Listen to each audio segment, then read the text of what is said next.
Even malignant narcissists see value in the people they hang around. Say I'm a malignant narcissist. I want to be around the shiny, happy people, the people that are beautiful, because I want them to make me look good. You got so mad. I can't remember what came out of your face at that point, but you were like, you're saying I didn't do a good enough job. I'm like, no, all I'm saying is that I feel unsafe because our daughter's brakes went out. Welcome to the Couple Cure. Here's Jay and Lori Pyatt. Hey everyone, thanks for joining us today on the Couple Cure podcast. Hi. Hi, everybody. Yeah, I don't even know. Anyway, it's been a while since we've done this. Yeah. Today's question is, what felt like intimacy to you? Not necessarily sexual. In fact, I don't even want to talk about that part because obviously, but what felt like intimacy with you outside the bedroom while you were still using, while you were healing, and now, or while we were healing and now? Wow. It's interesting because we had this conversation a little bit this last week in one of the groups that I run. Oh, cool. And the problem for sex addicts, and I would say guys in general, is that we have a problem distinguishing between physical intimacy and emotional intimacy. Mm-hmm. And to me, while I was using, I think outside the bedroom, intimacy probably included a lot of like validation of me, or a lot of affirmation toward me, that I was doing a good job, or that you saw me do something that was helpful. It probably was also, like, I know I brought to you a lot of moments of, tell me I did a good job. I was seeking affirmation, not necessarily in a healthy way, but like, hey, that thing that I haven't been doing for the last 6 months, I finally did it. And I need some kudos for that.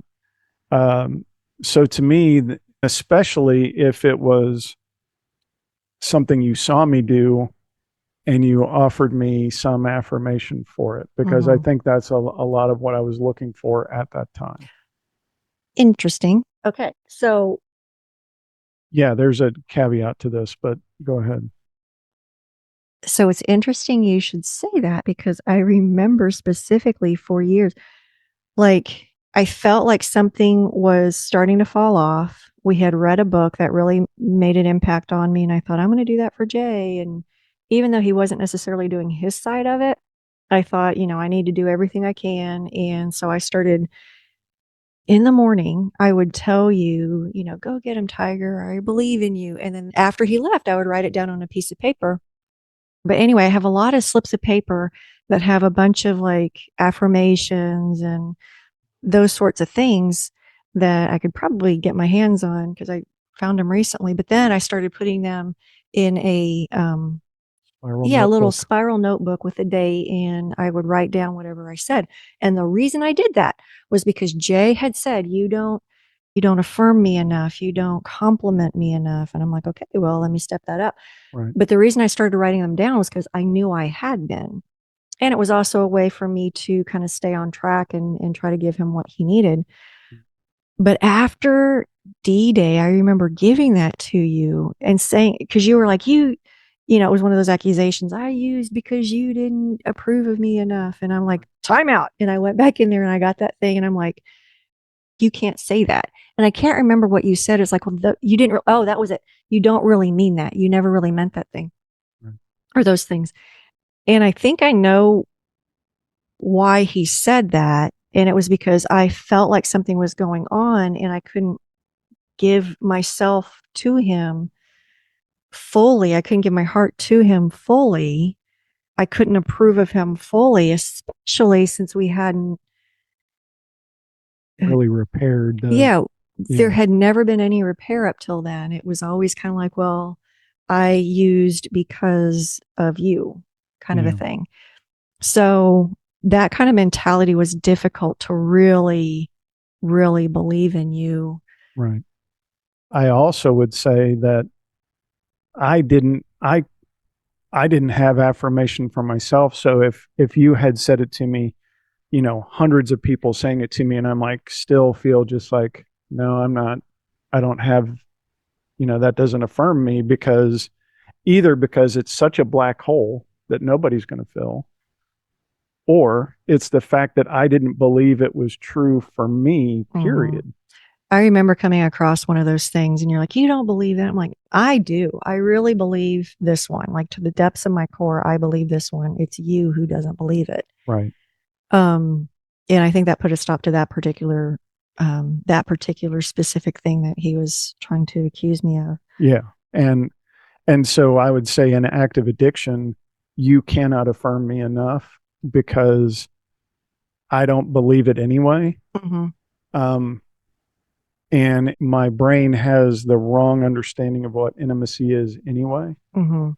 Um, so it's, yeah, it's complicated. You just said you couldn't affirm me enough because I didn't believe in myself anyway. Was that because of like specifically because of your porn use?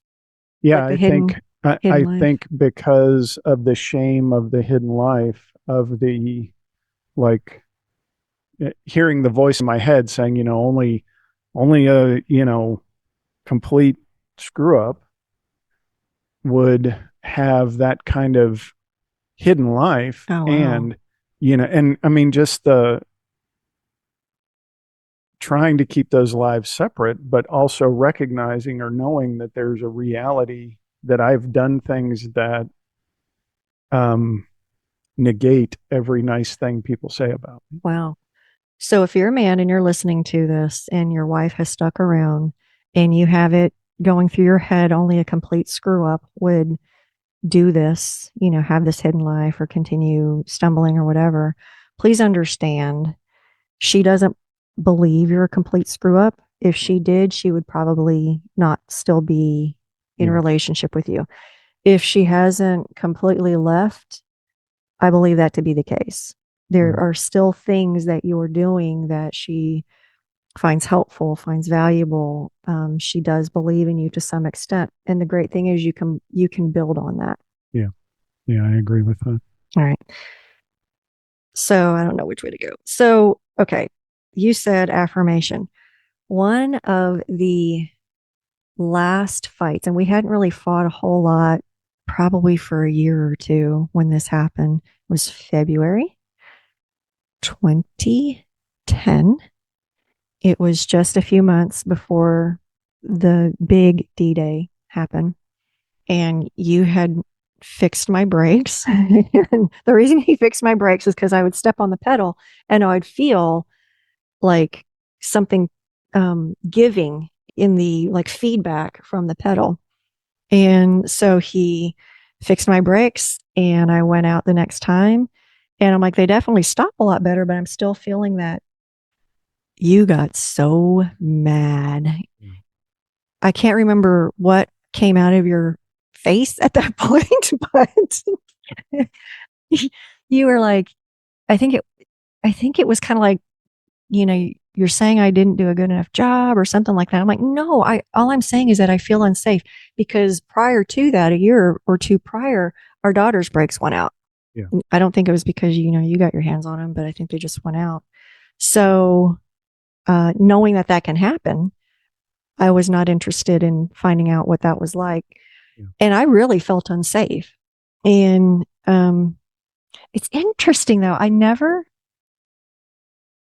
don't know that I put it together as clearly that I felt unsafe because of something, you were involved in right. at that point. There might have been, I don't even think your bad driving happened before that. Oh, I take that back. There was times that we would go on long trips and I'd be like conked out in the passenger seat and I'd look up and he's like, and yeah, I felt unsafe then, but so we can nix that. But um, do you think that whole because that was a big row that we had? Do you think that was tied in with the affirmation and Yeah, I mean, there's an underlying sense of value Hmm. that I couldn't believe in because of my hidden life. There's an intrinsic value, right? So God gives us an intrinsic value. We are valuable because we are, period. I didn't believe that. And so then everything was me in this like balance ledger in my head of like, well, if you say that, then I'm really not valuable. But if you say this, then I have some value. And every day was like me trying to figure out my value based on your feedback. Okay. Interesting concept. So where my mind goes is, and I believe that that's all true, and I believe that's turned around now. Yeah. Because you didn't believe in your own intrinsic value, did you believe I had any? Yes, because kind of the idea is you're supposed to give me value because you're the important person in my life. And this has to do with like making you an idol. Mm, My idol is giving me value. I get it. I get that there's a ton of other stuff behind that of like, why would I mistreat you hmm. because I make you my idol. But coming into the relationship, uh, uh, Jerry Maguire, you complete me, which is a crap line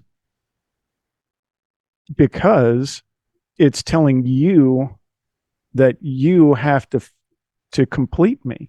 You're but it's the way our culture is. It's what I believed was if I found the right person, they would give me value and I would then feel valuable. Oh, okay.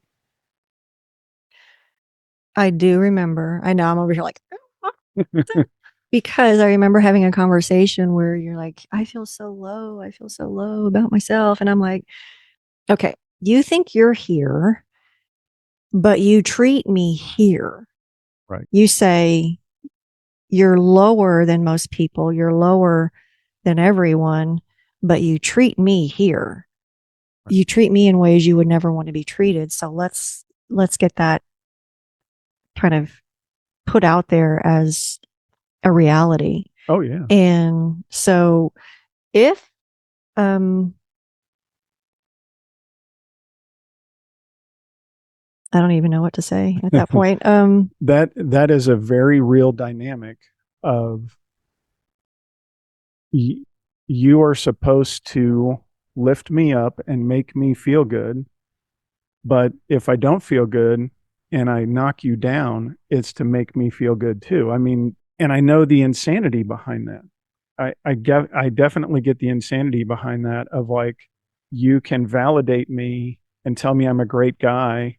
And, and if I don't really feel that way, it must be your fault. So I can now knock you down over it. Wow, that is screwed up Yes. thinking. So can we agree that you might have seen some intrinsic value? And like for those of you that's like, there could be no way that he saw any intrinsic value. Even malignant narcissists see value in the people they hang around. Right. And the reason is a little bit of what Jay's saying. Like I want to say I'm a malignant narcissist. I want to be around the shiny, happy people, the people that are beautiful, because I want them to make me look good. But then it's all devaluation. It's like if typically it's if they see the crack in the mask, then they're crap. They're nothing. They're to be shunned and to be talked bad about. So I can see where in an addict's mind, there can be, both and. Yes, I saw some intrinsic value in you, Lori, but I was quick to devalue you Yeah. when maybe you're kind of talking about the crack in the mask. Yeah. Wow. Because if you could give me value, you could take value away. And so every time you saw a crack in my mask or every time you saw that I couldn't fix your brakes the right way, Mm-hmm. I lost value Mm. and you shouldn't do that to me. And so that's so much of what kind of triggered some of that Okay. craziness. One thing I'm remembering now is the way we got past that conversation, because that was a several bad conversation Yeah. season. But the way we got out of that was for me to say, Jay, look, you think you should be able to fix. Everything. Well, no, just you should, like, you think just magically you should have the same expertise as somebody who went to a trade school or went to college or whatever to become a person who fixes brakes. It ended up being that you had to turn the rotors. Yeah. Is it rotors? Rotors? I never know. Anyway, um, he didn't know that. It was kind of a new thing. I don't think any of our other things, cars needed that. So I knew it was new. And I didn't think he should magically know it. I said, you think you should, though. You think that somehow you should just be knowledgeable about things that it takes a person going to a trade school to do, or to do some research, stay up on the newest trends about how brakes are made and how you repair them fully. But and I think that might have been where I started saying, like, don't put that kind of stuff on me, because yeah, computers, technology, I'm coming to you. But brakes, I don't expect you to know that. Yeah. Yeah. And I think that's one of those, but I should know. Mm-hmm. And if I was valuable, if I was a good man, if I was a good person, if I was a good technical guy or whatever it is that I was thinking, I would know Mm-hmm. magically. Mm-hmm. I would, that's the way you do it. And, anyway, so I think we've, No, well, this might end up being a couple of, maybe just a really long one or a few recordings, but I do want to go back to the initial thing. right. Wait, because I'm still on this one. What felt like intimacy to you outside the bedroom when you were still using? And one thing that came to my mind was movies, like Right. watching lots of movies. Um, Shared experiences that the connections I didn't have with other people right. prior. And he just said shared experiences. The only thing Yeah. Jay did Was movie. was movies and gaming, and I wasn't a gamer. Yeah, he would come home and watch TV or come home and game, and I wanted to do other things. Like, I was in the mode of staying busy, so I didn't sit in the pain of us not having, um, worked through the pain and worked on a relationship. So we would go to a lot of movies back then, but to sit and watch the same shows, I just wouldn't do it. I'd be like maybe on the computer, and Jay would be over here with a TV, and I'd be like, yeah, yeah, great. I mean, Yeah. working on something. Right. But yeah, those were interesting times. And I remember at that point going like, there's so much outside, let's share experience outside. And you weren't really interested back then. Yeah. Yeah. I did not have, yeah, that's another conversation. Yeah. All right. So what we're going to do, since this one ran really long, is we're going to close this up here. And the next one or two times anyway, will be what felt like intimacy to you when we were healing and now.